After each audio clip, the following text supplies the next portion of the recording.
And we are back for another episode of Everyday Adventures. Today, we're going back. We are finishing up the second part of a hopefully two-part series going to Jack's Burgers and Shakes.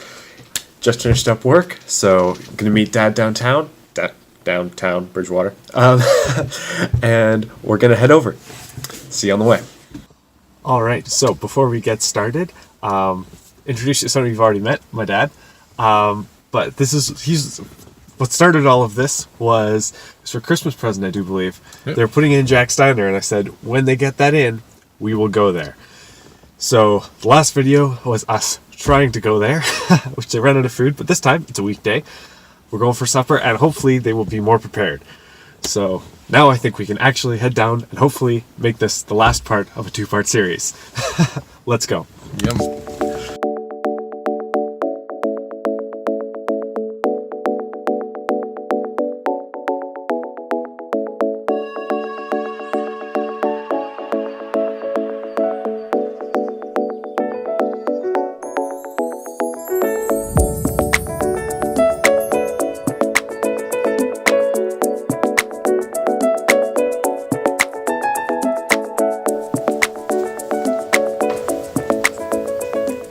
I gotta say, I like this chair spinning thing.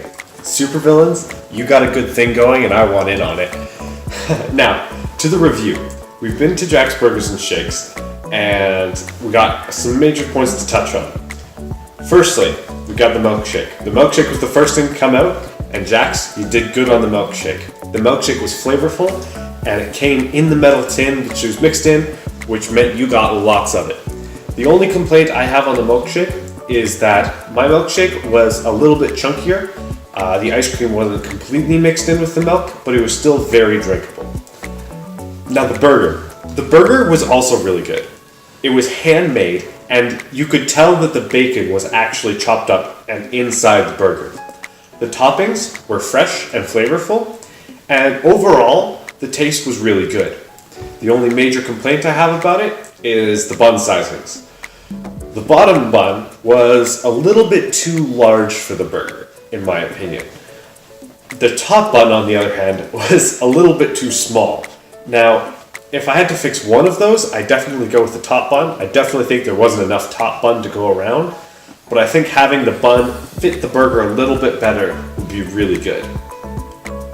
Now, the most disappointing part of the meal for sure was the poutine. As a Canadian, I respect good poutine, and that was not good poutine.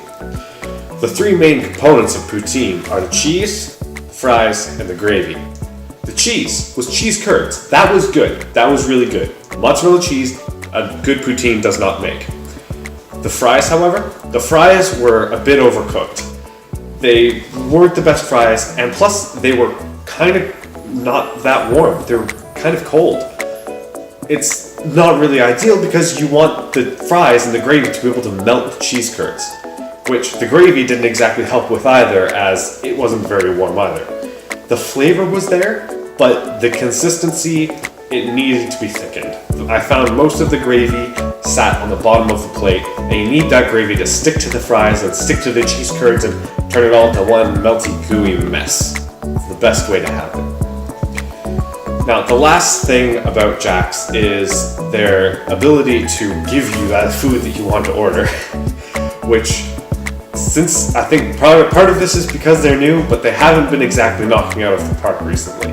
The first time we went in part one, they ran out of food a couple hours into service, so we didn't actually get anything. This time, I wanted the poutine with dressing, because having been in Newfoundland, dressing is kind of a standard item to me. But when we wanted to order it, they said they didn't have any, which was kind of funny to me because it didn't seem like an item that they'd run out of very quickly unless they didn't make very much of it, if at all. And apparently there have been other people who have also wanted to get items that might have been a little more specialty on the menu that they haven't had a full stock of. So that's personally what I thought about it. I would give Jack's a 2.5 out of 5 for right now. Hopefully they can figure out these food problems and get that poutine just up there.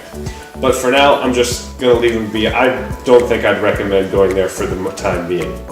However, we have our special guest, my dad, who is also a professional chef that you can review this. So, Let's cut to him. Dad, all to you.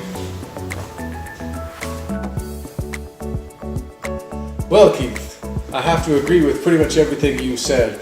Having had a chance to try it out, I did like the decor of Jack's. It does have that 50s diner. They were highlighting the burgers and shakes, and really that's what we went to try out. Again, I had the strawberry shake. It was thick, it was flavorful. I really enjoyed it. So it was definitely the highlight. But again, milkshakes, ice cream, it's always my highlight anyway.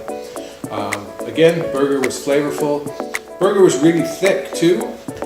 If anything, if I would have squished it down a little bit, made it bigger, fit the bun just a little bit better. And again, I agree with the whole idea of the size of the bun and burger. That whole thing really needs to go together. But the ingredients were fresh, the flavors were really good.